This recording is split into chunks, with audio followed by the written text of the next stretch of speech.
자, 11번. 건축법상 사용승인을 건축물의 용도 변경에 대한 설명으로 옳은 것은 1번 특별시 광역시에 소주하는 항상 이렇게 특별시 광역시 같은 얘기가 나오면 요 행정청 특별시장 광역시장인지 구청장인지 써먹으려고 요거를 내는 거예요. 준비하시고 특별시나 광역시에 소주하는 건축물인 경우는 특별시장 광역시장의 허가를 받거나 신고 이렇게 해서 틀리게 낸단 말입니다. 지금 용도변경에서 허가 신고를 특별시 광역시에서는 특별시장 광역시장의 허가나 신고 아니잖아. 구청장이잖아. 구청장. 특별시 광역시에서는 구청장. 도에서는 시장 군수 아닙니까? 시장 군수 구청장이잖아. 그래서 이렇게 틀리게 내는. 이건 내용 불문하고 일단 틀린 거예요. 이런 게. 이 허가나 신고에서 특별시장 광역시장의 허가권자로 나서는 경우는 건축 허가 중에서도 대형 건축물 21층 이상 또는 연면적 10만 제곱미터 이상 공장 창고는 제외하지만 거기서만 하는 거예요. 거기서만. 용도 변경에서는 절대 나올 수가 없어요. 2번에 1, 2종 근생 상호 간의 변경인 경우에는 건축물 디자인 기재사항 변경을 신청할 필요가 없다. 같은 주용도 내에서 바뀌거나 주용도는 달라도 1, 2종 근생 간에 바뀌는 것은 가벼운 것이다. 이거는 대장 변경 시도 필요 없다. 맞고요. 3번에 교육복지시설군에서 전기통신시설군으로 용도 변경하는 경우 신고. 이건 쉬운 얘기죠. 시설군 자체로 물어봤으니까 딱 이렇게 아까 노란색으로 적어놓은 거. 교육복지에서 전기다. 그러면 교육복지에서 전기 아래에서 위로 올라가니까 허가. 4번에 허가 신고 대상인 경우로서 허가와 신고 대상 둘 다 면적 500제곱미터 이상인 용도 변경의 설계는 건축사. 설계를 건축사가 해야 된다라면은 신고를 빼야 돼. 허가 대상으로서만 면적 500 이상 위험성 있는 허가 대상으로서만 용도 변경하려는 부분의 바닥 면적 합계가 100제곱미터 이상인 경우라도 신고 대상이 용도 변경을 하는 경우에는 건축의 사용 승인을 받을 필요가 없다. 사용 승인이라면 허가와 신고 대상 다 들어가죠? 허가와 신고 대상으로 100 이상이니까 100 이상이라면 신고 대상이라도 사용 승인을 받아야 됩니다. 건축사 설계는 허가 대상으로서 500 이상만. 사용 승인은 허가 신고 대상 두 가지 다 100 이상. 12번 보시죠. 건축법령상 사용 승인을 받은 건축물을 용도 변경하기 위하여 허가를 필요로 하는 경우. 이게 이제 구체적으로 이렇게 물어보는 이런 식의 문제가 용도 변경에서는 제일 난이도 높은 건데요. 허가를 필요로 하는 경우. 자원순환 관련 시설을 장내 시설로 자 이렇게 써놓은 상태에서 자원순환 관련 시설이면 어디 들어가요? 여기에 들어가야지. 산업등생에 속하죠? 산업등생에 속하는 것을 장내. 자, 장내에 딱 들어가네? 그러면 대장 변경 신청 대상이죠. 대장 변경 신청. 숙박시설을 업무시설로 변경한다. 숙박, 영업. 업무는 업무. 숙박이면 여기잖아. 영업. 업무라면 이름 보고 끝나네. 그냥 주거 업무. 영업에서 주거 업무로. 신고. 의료시설을 수련. 의료는 의료복지, 교육 및 복지. 요거를 수련은 청소년 교육. 여기네. 역시 대장 기재사항 변경 신청이죠.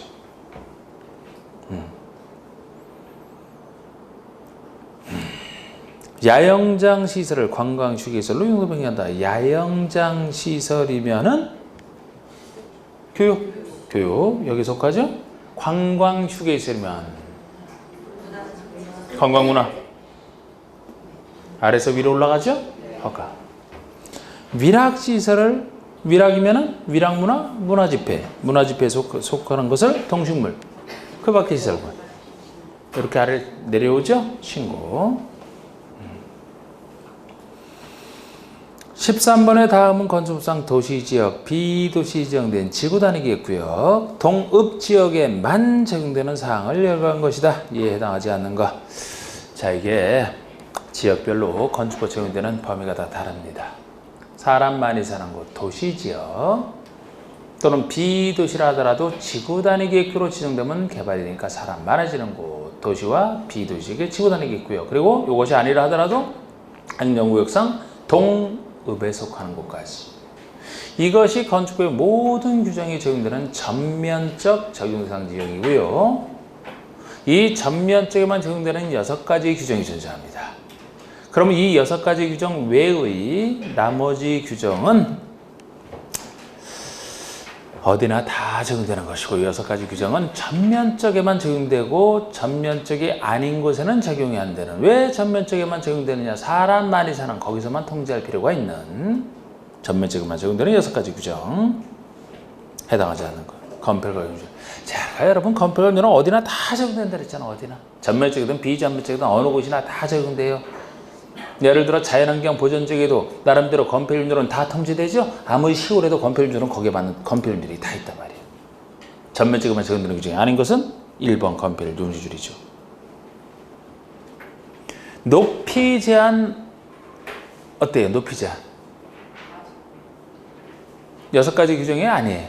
어디나 다 적용되는 거죠. 필요하면 높이를 통제할 수 있는 어느 곳이나. 자, 그럼 6가지 규정을 해봅시다. 답은 1번인데, 자, 우리 6가지 규정, 전면적으로만 적용되는 6가지 규정 중에 대표적인 게 대지어들의 관계라고 했잖아. 대지어들의 관계. 4번이죠. 대지는 도로에 접해야 된다. 이게 대지어들의 관계잖아. 정확히는 대지는 도로에 2m 이상 접해야 된다. 이렇게 하는 거. 대지는 도로에 2m 이상 접해야 된다. 대지어들의 관계예요. 2m 이상 접해야 된다.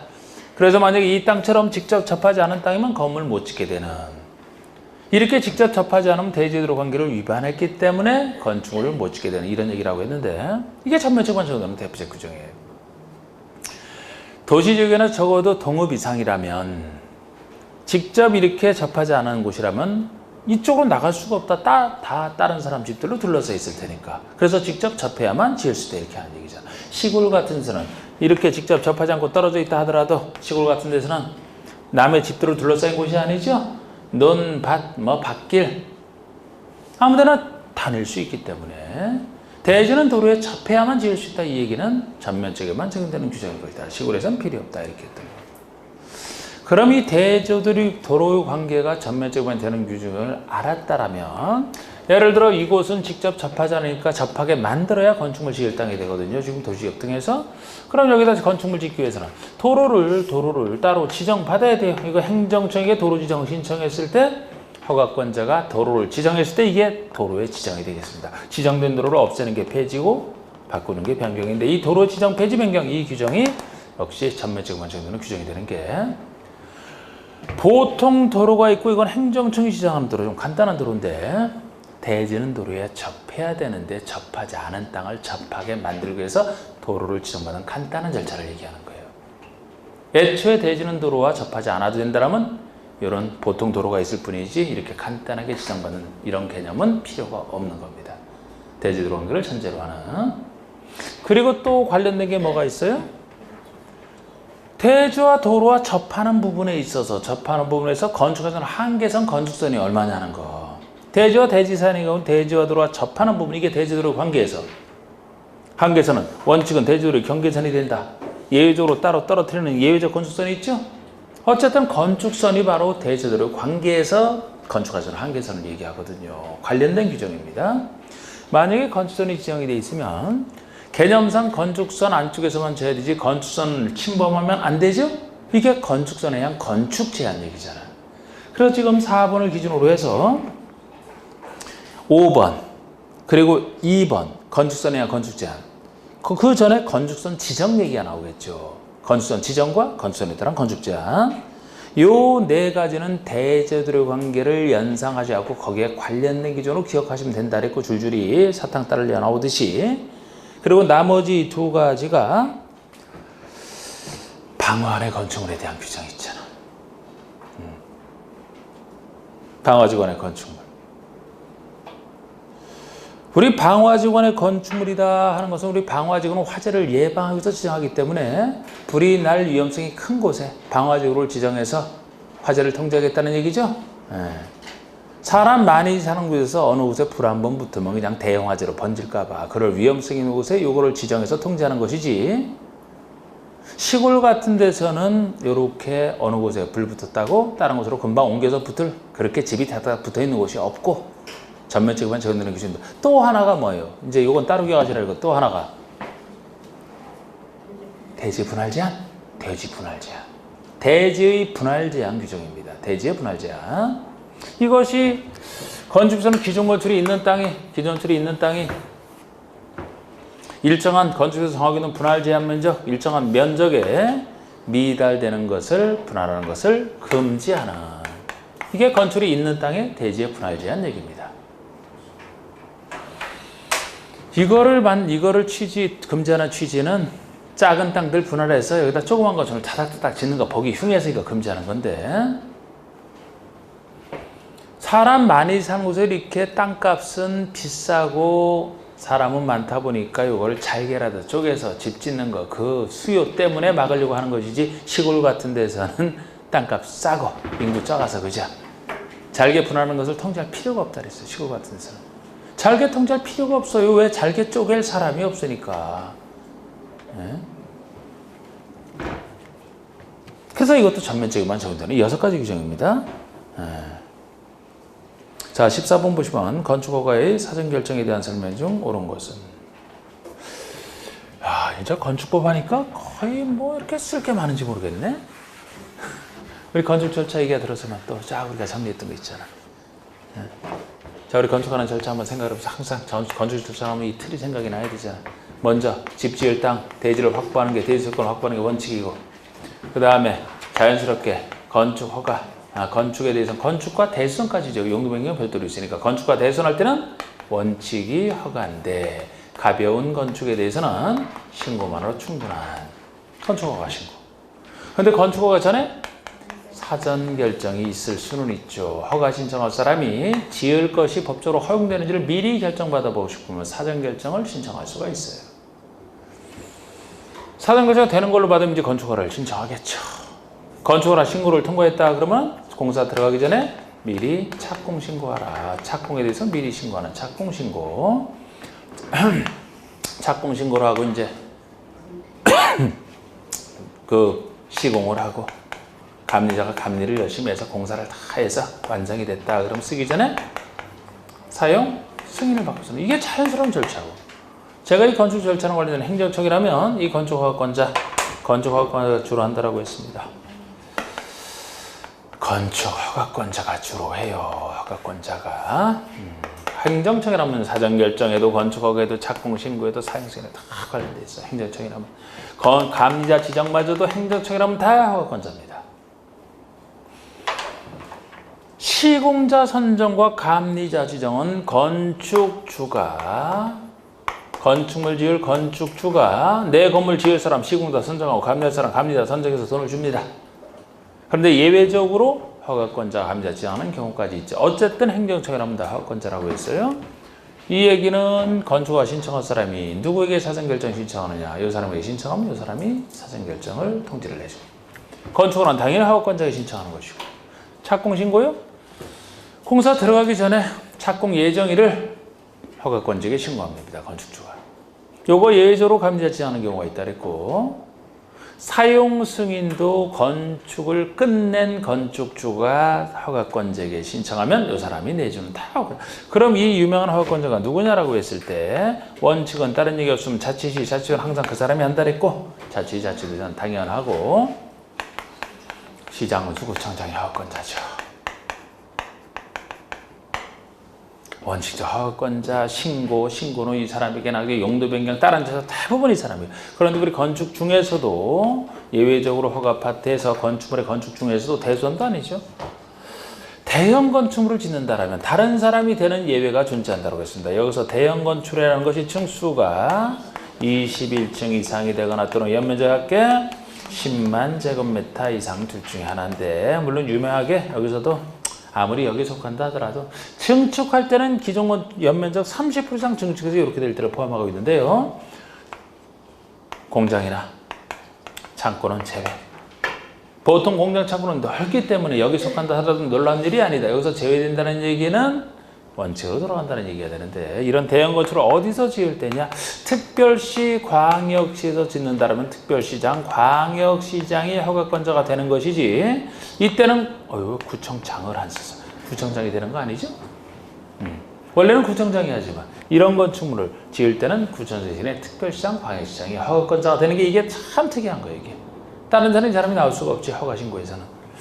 그리고 만약에 이런 대형 건축을 도에서 짓는다라면은 도지사는 허가권자가 될 수 없다. 도지사는 승인권자에 불과하다. 그래서 대형 건축을 만약에 도에서 짓는다라면 여전히 도 밑에 있는 시장 군수가 허가를 내줍니다. 도지사가 아니고 도지사가 허가를 내줄 수는 없어요. 그 대신 다른 건축과 달리 시장 군수가 허가를 내주기 전에 미리 도지사 승인받아 내줄 뿐이지, 승인권자일 뿐이지 허가나 신고에서 나올 수가 없는 게 도지사입니다. 이렇게 제가 틀을 잡았다. 이렇게 틀 속에서 이제 원칙이 허가인데 가벼운 신고가 무엇이냐, 이것도 따로 정리해야 되고 다른 것들은 뭐 간단하죠. 뭐. 자, 봅시다. 그러면 사전결정, 지금 사전결정이 나왔어요. 그럼 사전결정에서는 누가? 건축허가 신청한 사람이죠? 신고는 신고하면 되기 때문에 사전결정 받을 필요도 없어. 건축허가 신청한 사람이 누구에게? 허가권자에게 사전결정을 신청하는 건데, 법적으로 이 건물 짓는 것이 허용되는지, 허용된다면 어느 정도 규모까지 가능한지, 또 나중에 허가 신청 시 고려될 사항, 이 정도를 물어본 것이고, 여러 가지 절차를 거쳐서 사전결정을 내줬다 그러면은 사전결정만으로도 받은 것으로 보는 게 4가지가 있습니다만 적어도 건축허가는 의제되는 게 아니다. 그렇기 때문에 사전결정 받고 나서 건축허가를 신청해야 되죠? 몇 년 내에 신청해야 됩니까? 몇 년 내? 2년 내에 따로 신청해야 된다. 그때까지 신청하지 않으면 사전결정 효력이 상실된다. 이게 기본 틀이에요. 왜 2년이라 그랬어요? 왜 2년?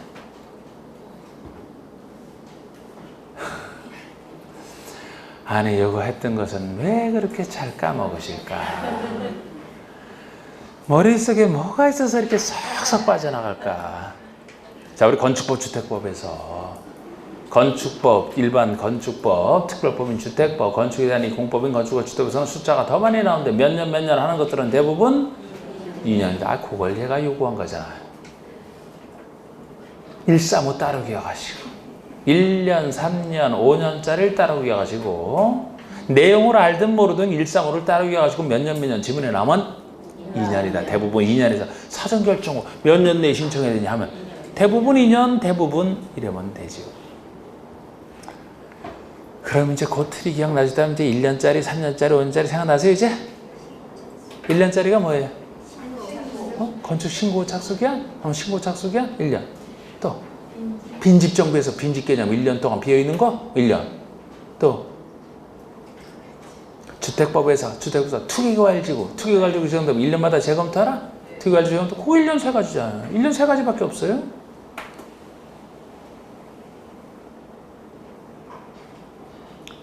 너무 빨리 해서 못 적었어요. 뭘 여기서 적어요. 그 자료 갖고서 평상시에 해야지. 3년짜리는 가설건축의 존치기한이 3년이고 또 3년짜리 2가지 있잖아. 1년짜리 3가지고 3년짜리 2가지. 주택 상환사채 상환기간이 3년을 초과할 수 없다잖아. 주택 상환사채 상환기간이 3년을 초과할 수 없다잖아. 가설들 존치기한 요거 3년짜리라. 5년짜리 대표적인 게 5년짜리가 뭐 특별건축 그것도 있지만 그건 안 해도 된다 그랬고 제가 대표적인 하나만 해도 되잖아. 5년짜리는 많이 쓰는 거. 사업 승인 후 착수기한이 5년이죠. 주택법에서 사업 승인 받았다는 얘기는 엄청난 30세대 이상 큰 건축물 지을 때 사업 승인 받기 때문에 다른 것보다 당연히 착수기한이 길어야죠. 이게 제일 긴 5년짜리란 말이에요. 몇 년 중에서 하는 거예요. 몇십 년짜리 따로 있고 몇 년 중에서. 그래서 제가 특히 착수랑 관련해서는 전축 신고 착수가 1년이고 사업 승인 후 착수가 5년, 그게 특이한 것이고, 그럼 보통의 건축허가 착수는 당연히 2년이 되는 거죠. 보통 2년. 나머지는 다 2년이니까. 건축허가 후 착수가 2년입니다. 공장 같은 경우는 따로 크니까 3년 차수는 예외부터 제가 원칙 맞고 135 아닌 거 이렇게 했던 거예요. 원칙 맞고. 그래서 건축허가 후 착수 기한이 원칙 2년이고요. 요거보다 작은 건축 신고 착수라면 짧아서 1년이고 요거보다 훨씬 큰 사업인 주택부산 사업 승인 후 착수가 가장 긴 5년 이렇게 착수하려면 그렇게 했던 거예요. 그리고 이 착수랑 관련된 것은 다 연장할 때는 따로 다 1년이라 그랬죠? 지금 원칙만 듣고 따지는데 그런 식으로 해서 충분히 정리가 되는 거예요. 이게. 그럼 지금 보시면 A도 B시에서 이렇게 나오면 그래서 A 도지사나 B 시장이냐 물으려고 밑밥 깔아놓는 거라니까. 이렇게 A도 B시에서 건축허가 신청 전에 사전 결정을 신청하려는 자는 A 도지사가 해야 된다. 자, 우리 사전 결정은 누구에게 한다 했습니까? 허가권자에게 한다 했죠? 허가권자라면 A 도지사가 될 수가 없죠? 허가권자가 아니니까 B 시장에게 해야지. B 시장에게 허가권자에게 하는 것이라 절차에 관련된 거.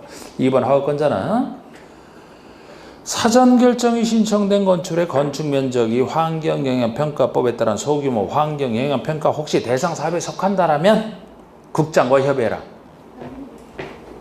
상식적으로 환경영향평가 대상이면 환경영향평가를 해야 되는데 환경에 대한 걸 왜 국장이 다루겠습니까? 국장과 협의하는 게 아니고 환경부 장관 또는 환경에 관련된 장들 생각하시면 돼. 그냥 환경부 장관이든 환경에 관련된 장이든 환경에 관련된 사람들과 협의해야 되는 겁니다. 환경부 장관이나 지방환경관사 장과 이렇게 협의하라. 3번에 농지에 건축하는 것에 대해서 사전결정을 통지받은 경우에 농지법에 의한 농지 전용 허가 신고 협의한 것으로 본다. 우리 사전결정을 통지받을 때 의제되는 것 중에 4가지가 있어요. 그 중에 하나가 이 농지 전용 허가, 산지 전용 허가 이런 것들 받은 것으로 봅니다. 하천 전용 허가 이런 것들. 개발행위 허가. 그런데 제가 요거는 특히 농지나 산지 전용 허가 같은 경우 실생활에서는 좀 유익하게 쓰일 수가 있어요. 농지나 상지에 대해서 건물 짓고 위해서는 각각 법에 따라서 전용 허가 등을 받아야 되는데 농지에 대해서 만약에 사전 결정만 통지받으면 농지 전용 허가 등을 받은 것으로 보거든. 산지 전용 허가도 받은 것으로 봐요. 그 중에 하나입니다. 그런데 제가 건축허가는 의제가 안 된다 그랬잖아. 5번이죠? 4번이죠? 사전결정 신청자가 사전결정을 통지받은 때로부터 1년 내에 건축허가를 신청하지 아니하면 그 사전결정 효력은 상실을 한다. 2년이죠? 지금까지 사전결정 문제는 딱 2번 출제됐단 말이야. 근데 2번 출제됐는데 정답과 관련해서는 지금 이 4번 지문만 알면 2문제 다 맞췄어요. 지금 여기서는 제가 정답을 그냥 3번으로 만들어냈지만 4번은 맨날 했던 것이라 2년인지를 알아야 맞추는 문제 한 번 냈고, 따로 2년 내 건축허가를 신청하라는 이 얘기 따로 하나 냈고, 다 이것만 하면 이게 핵심이잖아요. 5번의 사전결정 신청자는 그 신청 시 건축인의 심의와 교통영향부서 개선 측의 검토를 동시에 신청할 수 없다. 왜 없겠어요? 필요하면 빨리 하는 게 좋지. 어디서도 이런 건 필요한 것들 동시에 신청할 수 있다. 별지문 아니지만 그냥 해서 옳은 거 찾는 것이라 그냥 이런 걸 틀리게 내라고 이렇게 했고,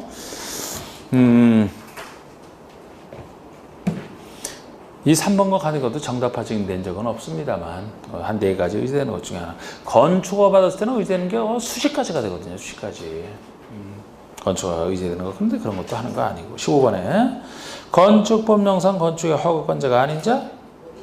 도지사죠. 도지사. 도지사는 승인권자로 존재하지 허가권자가 될 수가 없어요. 될 수가 없습니다. 16번에 건축허가에 대한 다음 설명 중 옳은 거. 21층 이상인 건축물을 A광역시 B구에서 건축하려면 A광역시장 허가를 받아야 된다. 이것이 옳죠. 21층 이상 또는 10만 이상. 공장 창고는 제외하고. 이것을 특별시 광역시, 여기처럼 광역시에 짓는다면 광역시장 허가되는 게 특이한 거죠. 구청장이 아니고 맞습니다. 연면적가 10만 제곱미터 이상인 공장이나 창고를 특별시에서 건축하려면 특별시장 허가. 공장 창고잖아. 공장 창고는 여기서 제외되니까 특별시장이 아니고 구청장 허가되는 거예요. 구청장 허가. 공장 창고 제외되는 거 많이 냈습니다. 21층 이상인 건축을 A도 B시에서 건축하려면 A 도지사 허가다. A 도지사가 허가자가 되는 게 아니고 허가는 B시장이 허가. B시장이 허가예요. 그 대신 B시장이 A 도지사 승인을 얻어 허가를 내주겠지. 허가권자는 B시장이고 A 도지사 승인 얻어 내주는 겁니다. 여기는 A 도지사가 허가라고 해서 틀렸죠. 아까 그 기본적인 틀 그림을 잘 생각하시면 돼요. 그냥 4번의 착공신고 전에 경매, 공매 등으로 착공 신고 전에 경매, 공매 등으로 건축주가 대지 소유권을 상실한 때로부터 1년이 경과한 거, 이거 1년짜리가 6개월이 경과한 이후에 6개월 따로 6개월 이후에 공사 착수가 불가능하다고 판단되는 경우는 허가를 취소해야 한다. 취소해야 된다. 해야 된다도 특이해요. 그런데 1년이 틀리고 6개월이 되는 겁니다. 자, 지금 여기 보시면 건축허를 받았으면 빨리 착수하라. 신고 빨리 착수하라. 기본적으로 착수를 하라. 착수기간에 착수를 안 했다. 그러면 건축허가나 신고효력 상실. 이런 건 주택법에서도 사업승인 받은 후 착수기간에 착수를 안 하면 사업승인을 취소하는 그런 사유는 다 비슷해요. 지금 제가 허가 취소 사유를 지금 얘기하려고 지금 하는 건데, 여기 건축허가에서 일정 요건에 해당이 되면 이 허가를 취소할 수 있다는 거 일단 해야 된다는 것부터가 특이한 얘기예요. 우리가 법을 위반한 것이 있을 때 행정청이 여러 조치를 할 수 있습니다. 허가 취소는 그 행정청이 할 수 있는 여러 가지 조치 중에 하나예요. 꼭 허가 취소만 하는 게 아니고 다른 것들도 다 여러 가지 선택이거든요. 그럴 때 보통 할 수 있다가 보통이에요. 할 수 있다가 보통인데 여기 특이하게도 해야 된다가 의무적, 해야 된다가 특이한 것이, 여기서는 아까 신고 후 1년 내 착수를 안 하게 되면 신고효력은 자동 상실된다. 똑같은 궤를 맞추기 위해서 건축허가 착수하고 나서 착수를 안 했다 그러면은 건축허가를 신고효력 자동 상실되듯이 의무적으로 허가를 취소해야 된다. 이게 특이하단 말이에요. 주택법에서는 사업승인 착수를 안 하면 취소할 수 있다. 여기는 해야 된다가 특이한 거. 일단 그것도 제가 말씀드렸는데, 세 가지 경우에 이제 허가 취소 사유가 생깁니다. 아까 제가 얘기했던 건설을 받고 나서 2년 내 착수를 안 하면, 공장은 3년 내 착수를 안 하면 왜 허가 가지고 있느냐, 허가를 취소해야 된다. 또 하나는 착수는 했어도 공사 완료가 불가능한데 그걸 유지해서 뭐 하느냐, 취소하라.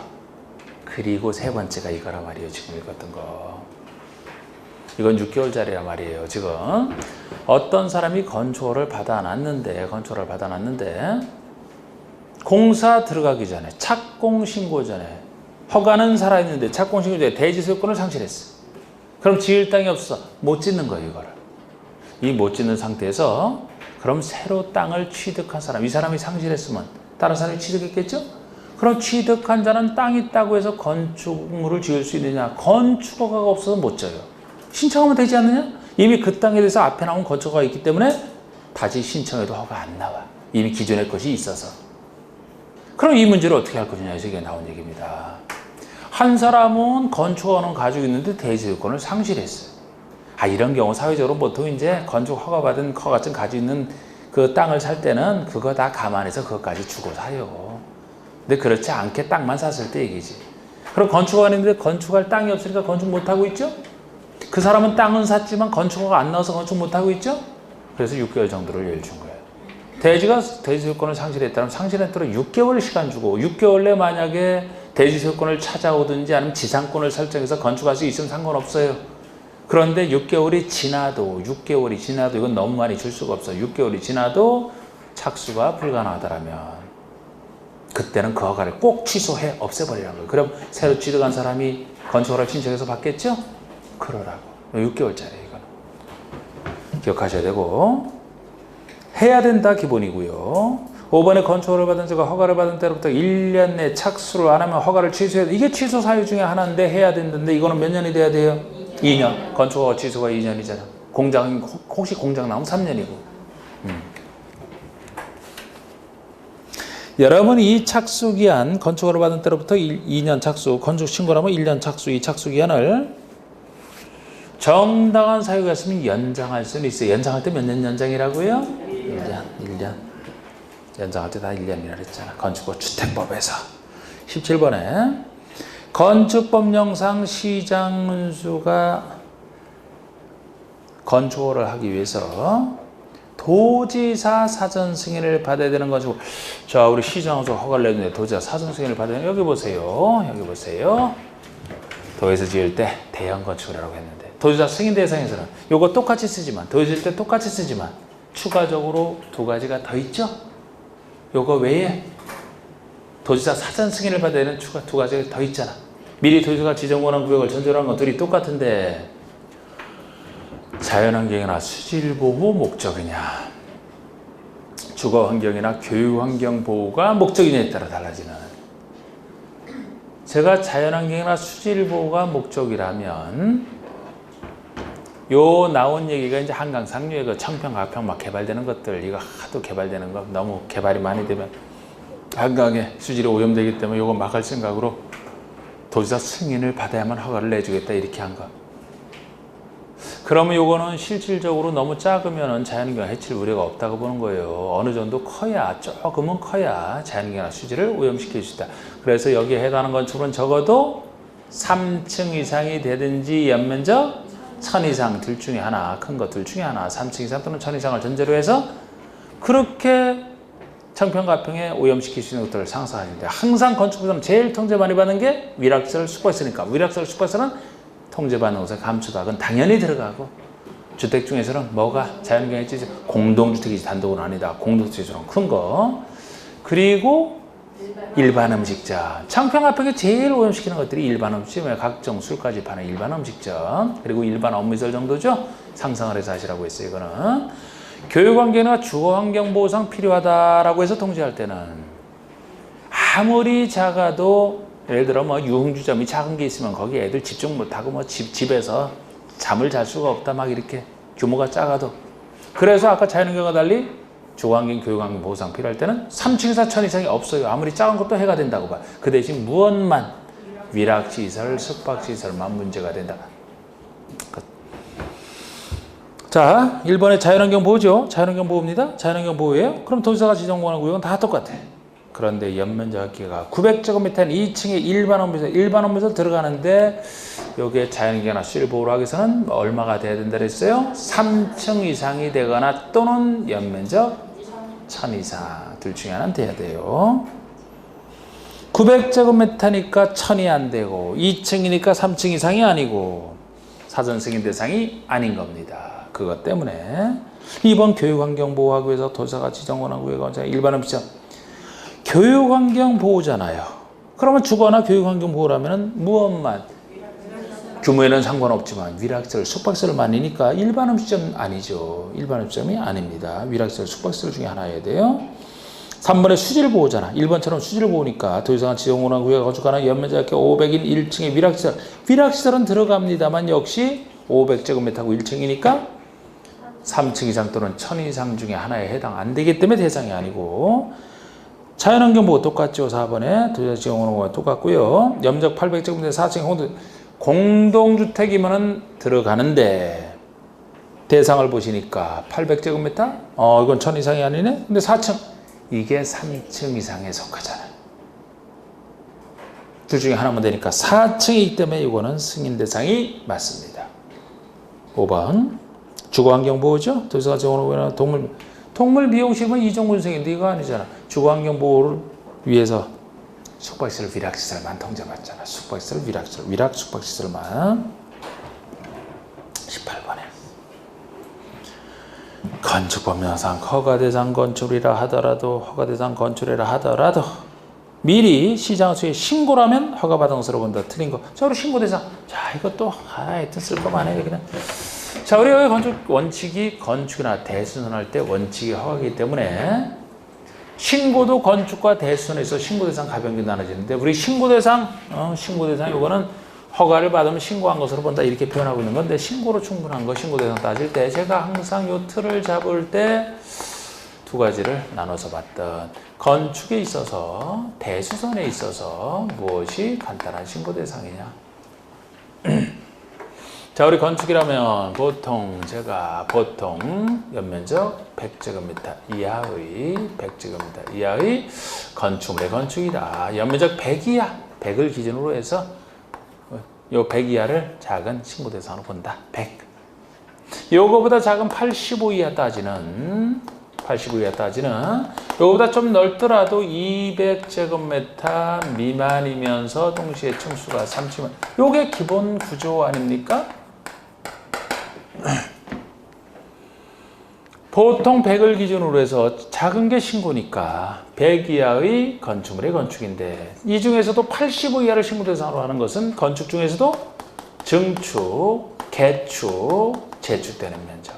증축, 개축, 재축되는 면적 따질 때는 85이야. 이게 연면적이고 이게 바닥면적 합계잖아. 바닥면적 합계는 연면적 똑같은 개념을 했어 그냥.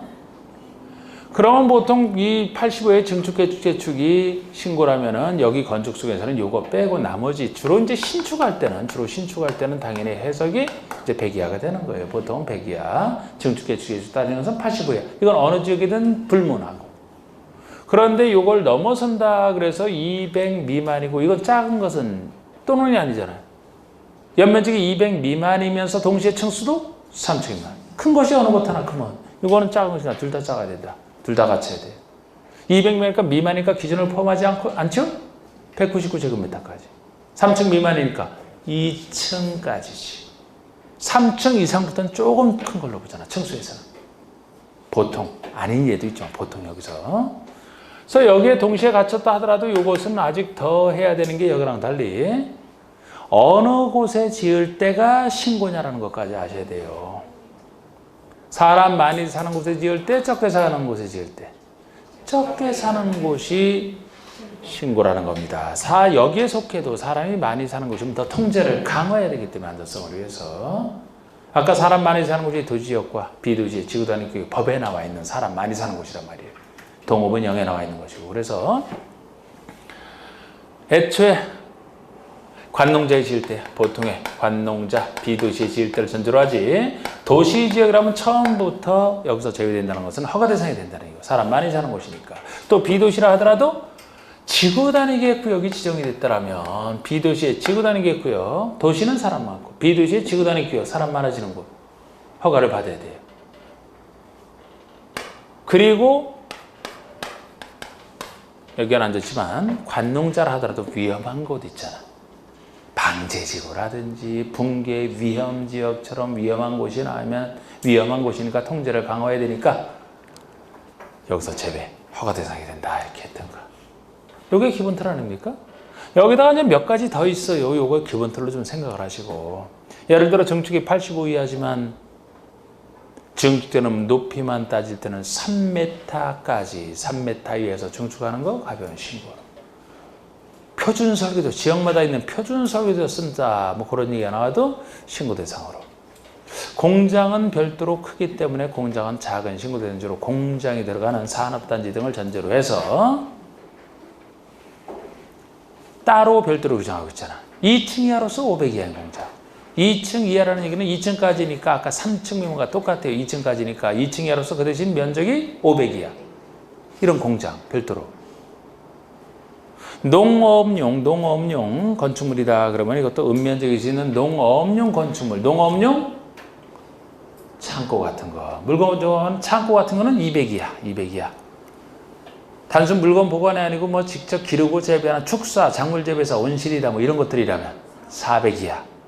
이건 틀 나왔던 것이지만 하여튼 이게 기본 틀이고 많지만 정확히 하셔야 되고. 자, 우리 대선이 작년에도 한번 대선이 나왔는데 우리 대선이 원칙이 허가인데 가벼운 신고 대선이 뭐냐 할 때는 역시 이거냐 아니냐 대상 크냐 작으냐 이걸 먼저 보셔야 돼요. 그래서 대상이 연면적 200제곱미터 미만이면서 층수가 3층 미만에 200 미만이면서 3층 미만인 이런 건축물이냐 아니냐를 먼저 지문에서 판단하시고 여기에 속한다라면 이게 대상이 작은 건축물이니까 모든 이런 건축물의 대수이면 이게 다 신고가 되는 거예요. 대상이 작기 때문에 이게 신고다 보시면 돼요. 우리 배웠던 모든 대수이 다 들어가는데 대상이 작기 때문에. 그러면 여기서는 이제 이렇지 않은 거. 이런 얘기 없어요. 여기에 해당되지 않는 거야. 그러면 200면 300면 아닌 큰 거. 큰 거라면은 이때는 대수선을 이루는 개념 중에서 대선 중에서 증설 해체 수선 변경 중에서 제일 작은 것이 수선이다. 수선만 신고다. 200 미만 3층 미만이 아닌 것을 전제로 해요. 여기라면 모든 거 따질 필요 없이 이게 작기 때문에 신고. 이게 아니다 그러면은 수선만. 아까 배웠던 대준제 수선만. 증설 해체가 수선 변경보다는 큰 거라고 했고요. 수선 변경 중에서도 더 따지면 변경이 상대적으로 좀 더 큰 거예요. 기둥을 만약에 변경한다면 기둥을 새 거로 다른 걸로 바꾸는 걸 얘기하는데 수선한다면 있는 상태에서 수선만 할 뿐이죠.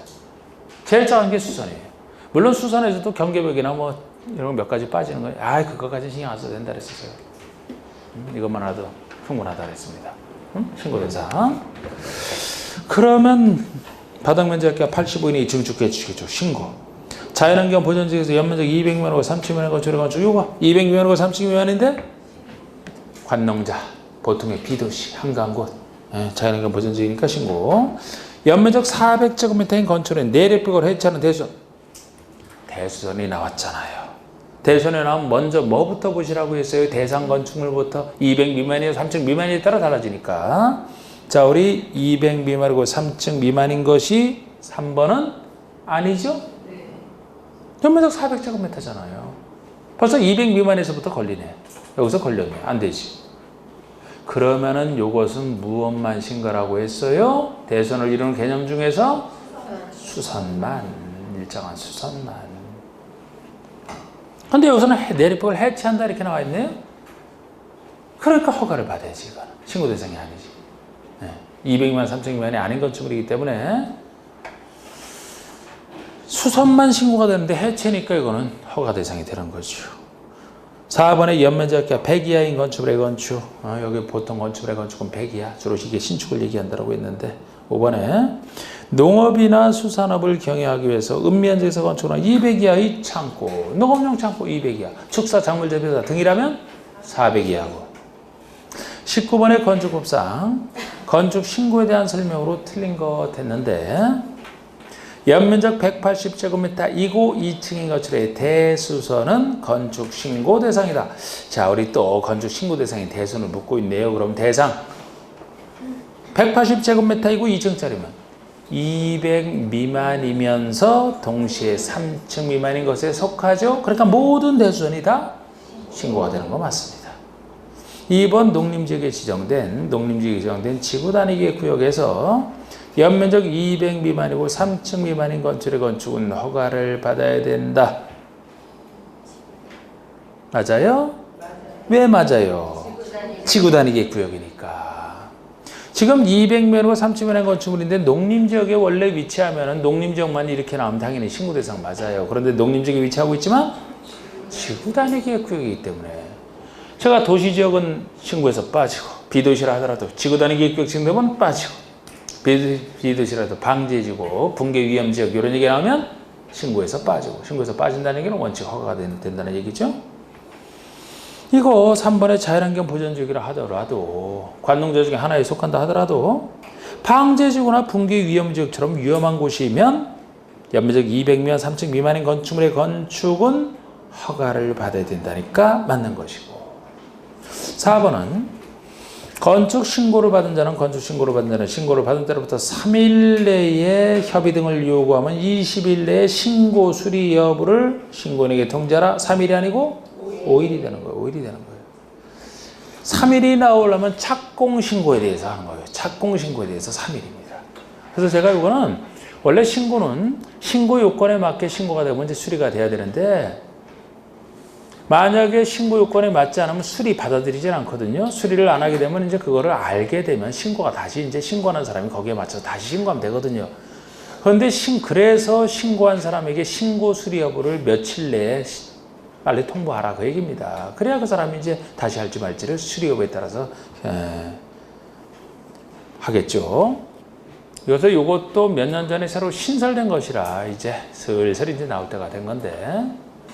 요거를 뭐 신고 수리 여부 통지를 뭐 대단한 거라고 이거 그냥 신고 받은 때로 며칠 내에 해주느냐 5, 3 둘 중에 하나다. 5일, 3일, 며칠, 5일, 3일 둘 중에 하나다. 5, 3 불고기처럼 5일, 3일이다 이렇게 둘 중에 하나 선택인데. 자, 여기 절차에서 보시면 그래서 이 절차는 항상 이렇게 써먹는 거예요. 이 절차에서 보시면은 신고 수리 여부의 통지와 관련된 신고는 이 두 가지밖에 없잖아. 절차에서는. 건축신고, 착공신고 이 두 가지밖에 없잖아. 그럼 여기에 대해서 신고 수리 여부를 언제까지 통지해요? 5, 3 중에서 선택인데 둘 중에서 뭐가 더 중요한 신고라고 했어요? 이게 건축하시는 권리 취득에 대한 신고잖아요. 권리 신고잖아요. 요거를 신고하면 건축자성 권리를 취득하죠? 이거는 권리신고는 아니란 말이에요. 사실신고지. 건축에서는 권리를 취득한 상태에서 언제까지 공사 착수하겠다. 그걸 사실을 신고하는 거예요. 착공 예정일을 신고하는 것에 불과해요. 당연히 이게 더 중요하지. 나중에 보시면 가설건축물의 축조신고도 마찬가지. 이건 일반 건축물이고 가설건축물도 허가신고들로 나뉘죠. 가설건축물 축조신고도 권리취득신고란 말이에요. 둘은 똑같습니다. 변경신고도 마찬가지고 요거는 5일 내 통지, 수리 여부 5일 내 통지, 요거는 3일 내 통지예요. 이게 좀 더 중요한 신고니까 좀 더 신중하게 신고 수리 여부를 통지하라. 5일, 3일 중에 요게 5일, 요게 3일. 그래서 지금 여기는 3일 내 신고 수리 여부를 신고인에게 통지하라 그러면은 건축 신고가 아니고 착공 신고라고 앞을 바꾸든지 앞을 건축 신고로 놓을 것 같으면 뒤에 3일을 5일로 바꿔줘야 되는 겁니다. 5번에 신고로 한 자가 신고로 1년 내 착수를 안 하면 그 신고 이력은 상정된다. 자, 건축 신고 착수가 유명한 1년. 건축 신고 착수기한 1년, 빈집에서 1년, 투기과일지구 재지정 재검토 1년. 그 중에 하나. 건축신고 착수기한 1년, 공사에 착수를 안 하면 신고로 산수된다. 다만 건축주 요청에 따라 허가권자가 정당한 사유가 있다고 인정할 때만 항상 연장할 수 있죠. 1년 연장할 때는 1년 연장.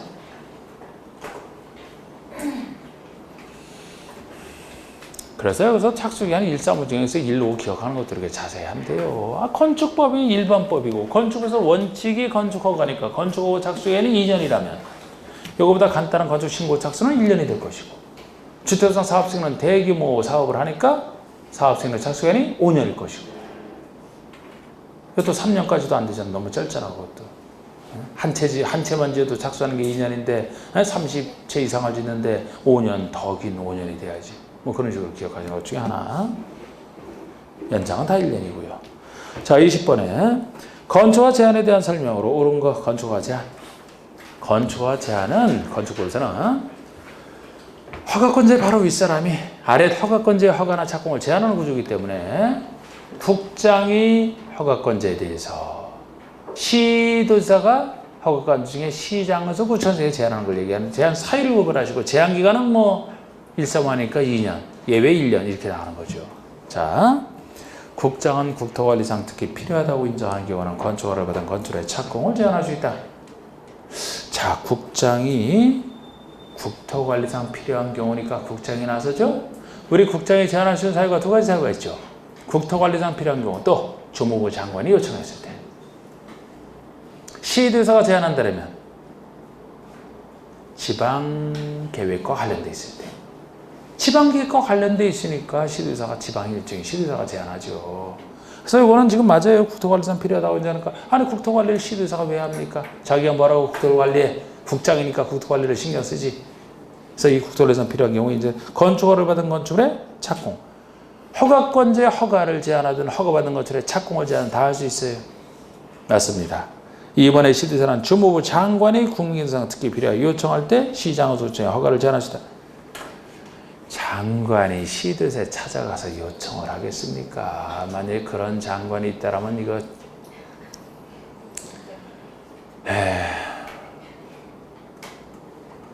이거는 뭐 그 임명권자부터 이거는 이제 비난을 해야 되겠네, 그지?